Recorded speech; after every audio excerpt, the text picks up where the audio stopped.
सुप्रभात। बाबा कहते हैं, मेरे प्यारे बच्चे, किसी को पाने के लिए या किसी की ज़रूरतों को इतना पूरा करते करते ये मत भूल जाओ कि तुम क्या कर रहे हो। उसकी ज़रूरतें, उसकी हर एक ज़िद इतनी मत पूरी करो कि बाद में तुम्हें पछताना पड़े। और जो चीज़ें तुम कर रहे हो ना, अभी वो सही नहीं है।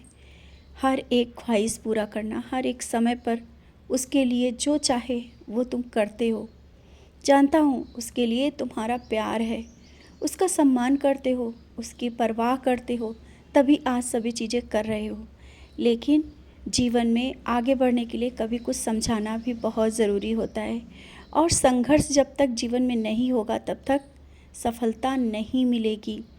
आज तुमने कहाँ से कहाँ तक की सफलता जो पा रहे हो, आज भी संघर्ष से आगे बढ़ रहे हो, तो जिसके लिए तुम सोच रहे हो ना कि उसे संघर्ष ना करना पड़े, उसको सब चीज़ें आसानी से मिल जाए, ये नामुमकिन। ऐसा कभी ना हुआ है और ना होगा। संघर्ष के बाद ही सफलता मिलती है, रात के बाद ही उजाला होता है। जीवन में तुमने बहुत से ऐसे पल देखे जहाँ पर तुम्हें लगा कि तुम डगमगा रहे हो, लेकिन फिर उठ करके खड़े हुए हो। ये तुमने खुद सीखा है। फिर आज इस तरह से क्यों कमज़ोर पड़ रहे हो? इसीलिए ना कि उसकी तुम परवाह कर रहे हो, बहुत उसका ध्यान रख रहे हो। ऐसा ना हो कि ज़्यादा प्यार किसी को कमज़ोर बना दे, ज़्यादा तुम्हारा परवाह करना किसी को कमज़ोर बना दे। बच्चे, अभी भी समय है। जिस तरह से तुम उसके लिए सब कुछ कर रहे हो, मुझसे भी बोल रहे हो उसकी सफलता के लिए, सफलता मिलेगी, लेकिन तूफ़ानों से लड़ना होगा। उसे भी उन ऊंचाइयों तक पहुंचना है तो नीचे से उठना ही होगा। समझ रहे हो ना मेरी बात को? किसी से इतना लगाव मत करो कि भविष्य में उसके लिए परेशानी का कारण बन जाए। किसी को इतनी परवाह मत करो कि आगे उसके लिए परेशानी का कारण बने। आज ये संदेश के माध्यम से तुम्हें ये समझाना चाह रहा हूँ, तुम्हें बताना चाह रहा हूँ, प्यार करो, परवाह करो, लेकिन इतनी मत करना जो उसे कमज़ोर बना दे और किसी काबिल ना बनाए। शायद ये प्यार तुम्हारा फिर उसे बाद में परेशानी का कारण बन सकता है।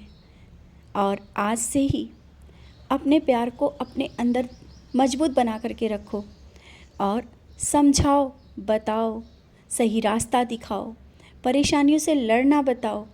और मेरे पास तुम चाहते हो ना कि वो बैठे आकर के, अवश्य बैठेगा।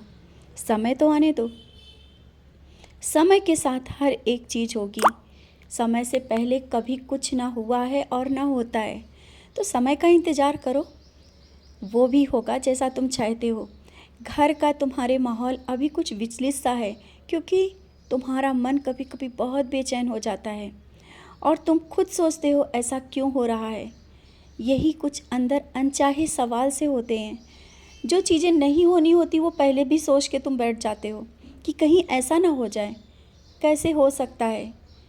तुम्हारे घर में मैं बैठा हूँ और इस समय तो तुम विशेष पूजा कर रहे हो, विशेष आशीर्वाद तुम्हें मिल रहा है।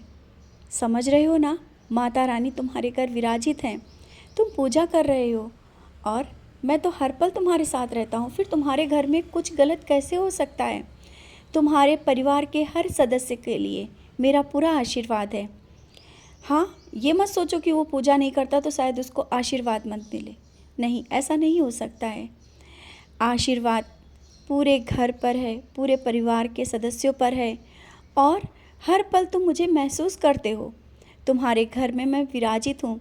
जिस तरह से तुम मुझे समय पर भोग लगाते हो, समय पर मेरा ख्याल रखते हो और हर पल मेरी ओर देखते हो कि कहीं बाबा को कोई कमी ना रह जाए। तो बच्चे, मैं तुम्हें आशीर्वाद देता हूँ, तुम्हारी ये सेवा, तुम्हारी ये पूजा कभी असफल नहीं होगी। सफलता हर एक पल तुम्हारे कदम चूमेगी और जिसके लिए तुम दुआएं कर रहे हो ना, वो अवश्य उन ऊंचाइयों तक पहुँचेगा। तुम परेशान मत हो। आज कुछ चीज़ों में असफलता मिल रही है, लेकिन इसका ये कारण नहीं कि सफलता नहीं मिलेगी। सफलता बहुत ही जल्दी सफलता मिलेगी। और कर्ज लेने के लिए मैंने कभी नहीं कहा है। किसी के आगे हाथ मत फैलाना और ना ही कर्ज लेना। मुझे नहीं अच्छा लगता है जब तुम किसी के आगे हाथ फैलाते हो, या सोच भी रहे हो ना तो रुक जाओ, मैं इंतज़ाम करूँगा ना, सब कुछ होगा। लेकिन कर्ज मत लेना, किसी के आगे हाथ मत फैलाना, और किसी के सामने स्वयं को इतना कमज़ोर मत करना कि तुम ये सोच रहे हो कि तुम कमज़ोर पड़ जाओ। नहीं, तुम कमज़ोर नहीं हो, ना ही किसी के आगे हाथ फैलाओगे। सब मैं करूँगा। आज तुम्हें दिख नहीं रहा ना कि कैसे होगा? समय आने दो, धीरे धीरे जिस तरह से, जिस रास्ते से मैं लेके जा रहा हूँ, जिन लोगों से मिला रहा हूँ ना, मिलते जाओ, बढ़ते जाओ, रास्ता मिलेगा, मंजिल मिलेगी। मैं किसी ना किसी को तुम्हारे पास में भेज रहा हूँ, तुम उसे पहचान नहीं पा रहे हो, और वो रास्ता तुम्हें दिखा देगा। निश्चिंत रहना, बहुत ही जल्दी, बहुत ही जल्दी बहुत ही बड़ी खुशखबरी मिलेगी। सफलता तुम्हारे कदम चूमेगी। लेकिन जो परीक्षाएं हैं ना, उसमें तुम डगमगाए नहीं और तुम सफलता पूर्वक आगे बढ़ते गए। इसी कारण तो इन परीक्षाओं में सफल हो गए हो। निश्चिंत रहो, खुश रहो और आगे बढ़ते रहो। तुम्हारे परिवार में कोई भी परेशानी नहीं आएगी, ना ही कोई बड़ी बीमारी आएगी, ये मेरा वादा है। अब तो खुश हो जाओ, मत सोचो कि कुछ गलत तो नहीं होगा। क्यों होगा? क्या मैं नहीं हूँ तुम्हारे घर में? मैं तो तुम्हारे घर में एक सदस्य के रूप में विराजित हूँ। तुमने मुझे अपना माना है ना, तो तुम्हारे घर का मैं बड़ा हूँ और सब फ़र्ज़ मैं निभा रहा हूँ। तुम खुश रहा करो और मुस्कुराते रहा करो, यही मैं चाहता हूँ।